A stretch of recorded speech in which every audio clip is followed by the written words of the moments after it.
Bonjour à tous, je vous fais aujourd'hui une vidéo pour vous partager une de mes récentes séances de handstand et aussi pour vous parler du workshop auquel j'étais ce week-end, les 12 et 13 octobre.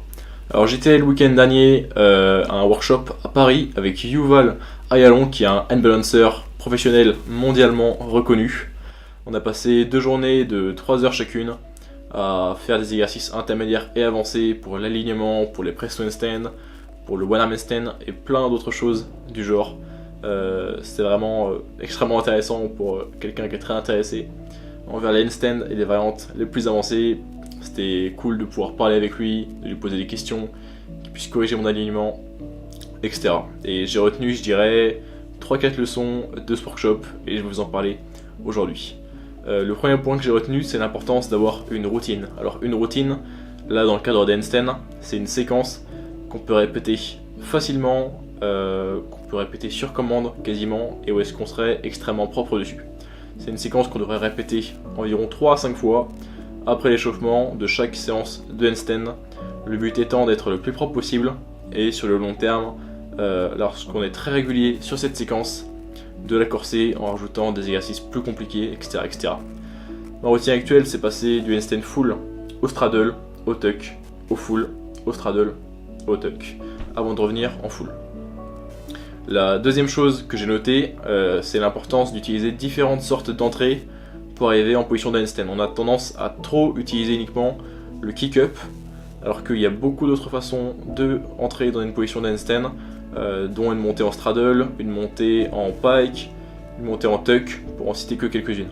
Et devenir bon sur ces entrées-là, ça va vous permettre de devenir plus à l'aise dans un tas d'autres positions, de gagner en contrôle. Et c'est aussi du coup une stratégie intermédiaire pour continuer à progresser en handstand, au lieu de simplement faire des handstands normaux, lancer toujours en kick-up. J'ai bien aimé aussi ce week-end pour ce que ça m'a apporté au niveau de ma ligne.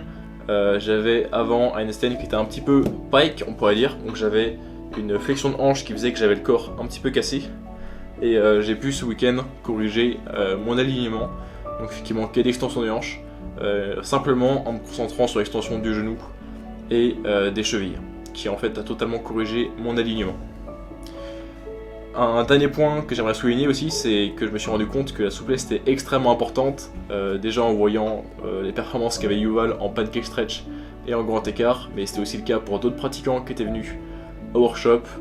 Travailler sa mobilité quand on est un hand balancer, c'est extrêmement important pour nous faciliter un tas de positions, et particulièrement les press to handstand qui deviennent quasiment uniquement 100% des mouvements techniques et presque absolument pas de force, lorsqu'on a déjà une très bonne compression, donc une très bonne souplesse des adducteurs, des ischio-jambiers, etc.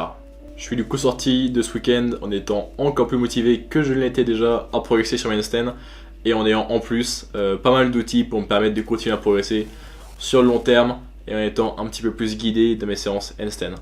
Je prévois donc plus de vidéos à venir sur le handstand, donc sur l'alignement, sur différentes formes, etc. Donc beaucoup de contenu à venir sur le handstand, et je vous tiendrai aussi à jour de mes progrès en handstand ici sur YouTube ou sur Instagram.